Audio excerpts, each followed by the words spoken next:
Hey there, Nirmal. My name's Andrew and I'm the essay corrector here at IELTSpodcast.com. Each time you submit a piece of work to me, I'll be telling you how well you responded to the task, how well you structured your essay, how precise your language was and how academic it was, as well as providing some grammatical corrections throughout. The best thing you could do is apply the corrections yourself to your own work, and it'll allow you to spot your own mistakes over time. So let's begin. So my first point with this would be that this paragraph looks a lot more developed than any of the other parts. So I would say there's an opportunity here to introduce a little bit of planning before your essay. First things first, think of the ideas, the examples that you will use, and how you will expand them. Once you've arrived at the body of your essay in your mind, the introduction becomes easy to write because all you're doing is telling the examiner what to expect here in a brief way. So, let's begin. Communication is the crux on which relationships are formed and maintained. There is a recent notion that there is a decrease, I would say, there has been a decrease in social interaction among family members. I would say between family members. That just works better here. So are we talking about as a result of the availability of modern technology? I would stick to, in this essay, I shall evaluate the authenticity of this statement and causes, but we should give our opinion in the introduction.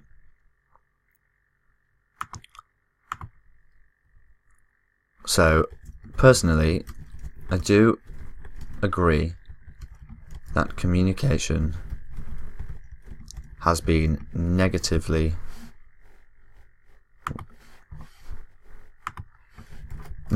affected in the modern world. And in this essay, I shall evaluate the authenticity of this statement and the causes. Cool, but remember, to what extent do you agree or disagree question requires you to give your position in the intro and then confirm it by exploring the paragraphs. So if you agree that communication has been negatively affected, what I now expect is 2 paragraphs explaining that very thing.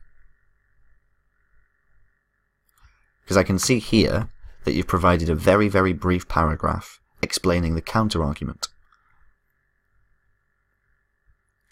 But that if you strongly agree or disagree, then that's not necessarily necessary. So let's have a read through here. So in the last 2 decades, I would stay away from personal pronouns in the body of your essay. So in the last 2 decades, a boom in the technology sector has been witnessed. A major advancement is in the field of entertainment and social networking and messaging applications. So that's multiple fields. So it's going to be, or we could say, particular advancements have been seen in the fields of entertainment, social networking, and messaging applications.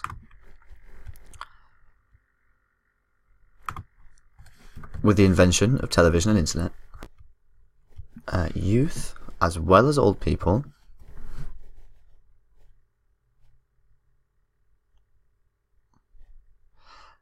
glued to... I'm going to allow it, actually, but be careful in academic writing to be as precise as possible. Try not to use too much imagery. Are glued to their televisions, and more recently, to YouTube. One word. Compared to previous generations where people had, in which people had family gatherings and picnics for entertainment, today's possessive generation prefer watching new movies and trending videos online. It is a common sight in today's home to see all the family members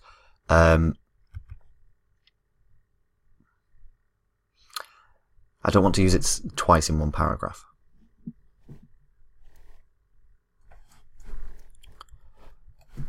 We could say sitting separately on their own laptops. A recent study by Harvard comparing the interaction between family members residing in urban versus rural areas observed that only 25% of the population, compared to 85% of the rural population, admitted spending at least 1 hour with their families. This isn't very clear with the result. Is that each day or each week? I'm going to say it's each week.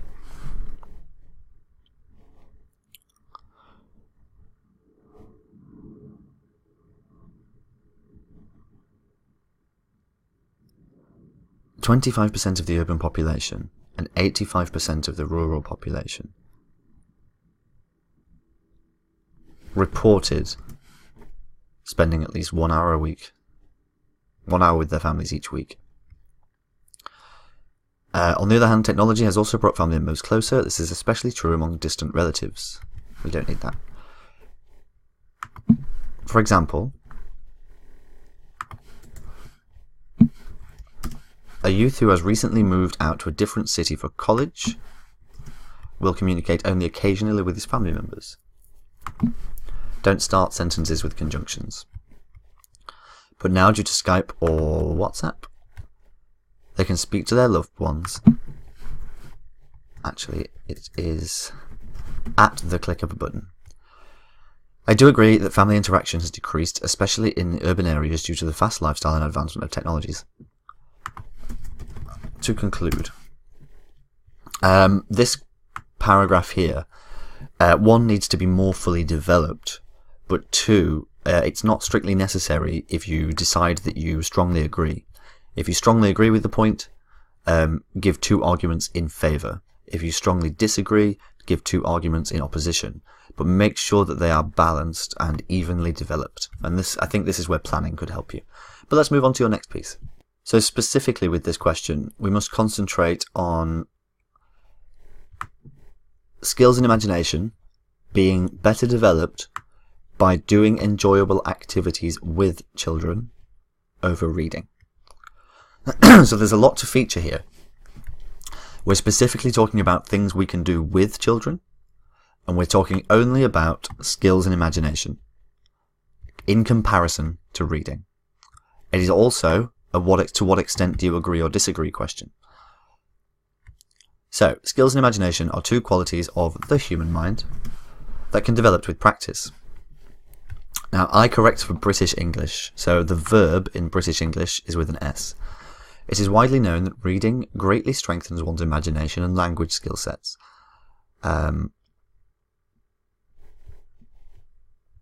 Well done for playing with a child.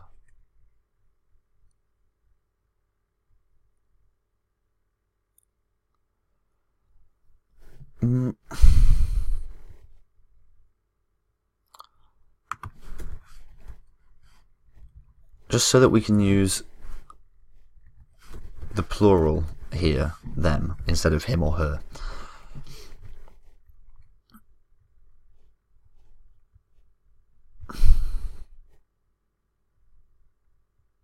So, it is widely known that reading greatly strengthens one's imagination and language skill sets.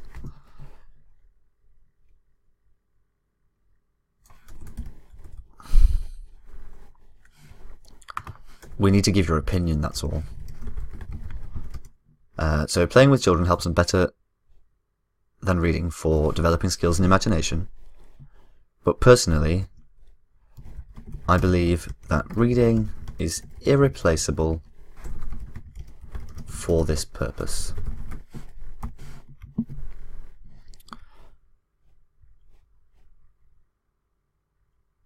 So, I would say that in this paragraph, we've got a few different things listed, but what a paragraph should do is introduce the topic, expand upon the subject, support it with an example, and then explain how it relates to the question. So you only need 4 sentences, but you do need to introduce the topic generally. What are you going to talk about? And then the next sentence should explain your idea fully. And then another sentence should support that idea with a real-world example that proves it to be true. Then an explanation is required. How does all this relate back to the question? So here what we've done is we've stated a few sentences, one after the other, that just states your opinion as if it is fact. But that's not truly academic. In order to be academically honest and conform to the format, we must state clearly our reasoning and supporting examples. Also, I'm not quite sure how this or this is related to the question.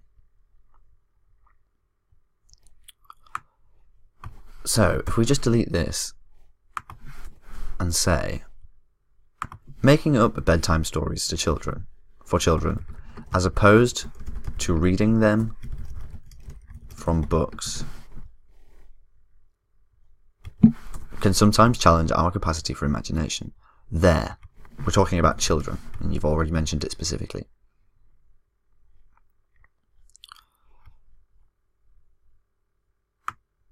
And here we could use more specifically, it is only when one's ability is challenged that he or she graduates to a higher level of understanding.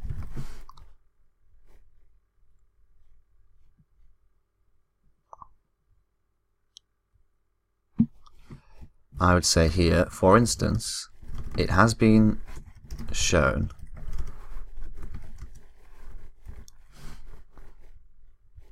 that reasoning with children in order to convince them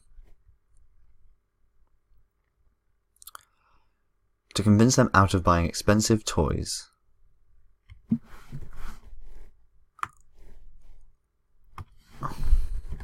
considerably improves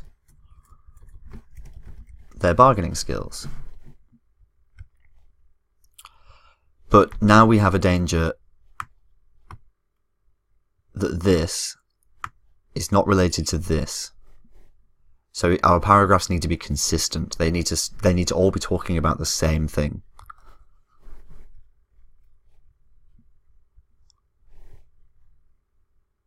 Things like this. People who spend time with their children are happy. Is that true for everyone? And this is quite general as well. So what I'm advising is to stay away from general, ambiguous language and try to describe your ideas and your reasoning as specifically as possible. As well as this, everyone knows that reading can power up our imagination. Does everyone know that? How do you know that? Have you asked everyone? This is a generalization again, because it makes a broad statement about an entire group that you can't possibly be sure of. So in academic writing, this sort of thing really stands out. So everyone knows. What we could say is, it is common knowledge that reading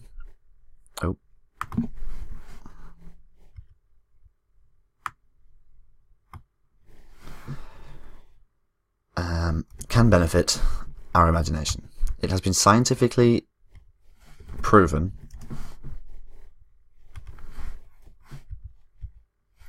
that the area of mind involved in reading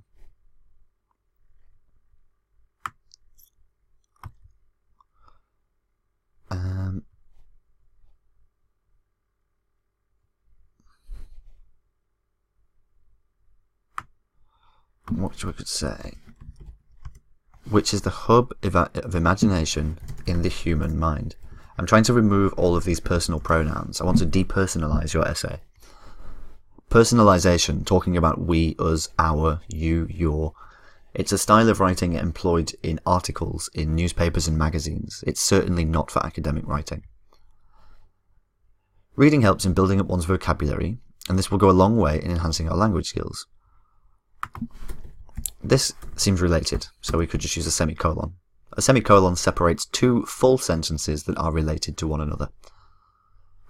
Good language skills are a must nowadays to deal successfully in business.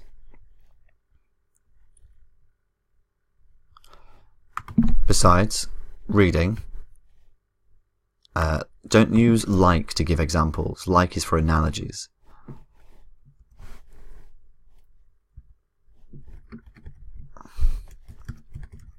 You can either use such as, or for example, or for instance. Besides, reading newspapers, for example, gives extra knowledge and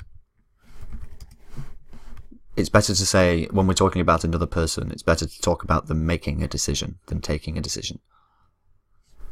And also, it's quite American to say take a decision, but it's good British English to say make a decision. So it gives extra knowledge which will help one to deal with daily life situations, to better deal with daily life situations and make proper informed decisions. Thus, each activity has its own advantages, but according to me, reading is better suited to develop one's imagination and skills. Good, well done for responding exactly to the question. But we need to make sure that you are following the acronym as explained in the course. The course explains an easy-to-digest structure for essays that conforms to the academic format that will satisfy the task-response section of the mark scheme. I'll also send you a list of academic vocabulary so that you can be more familiar with what's expected of you in the exam. But well done for these. These are good first essays. I'll send these over to you now, and I look forward to your next work.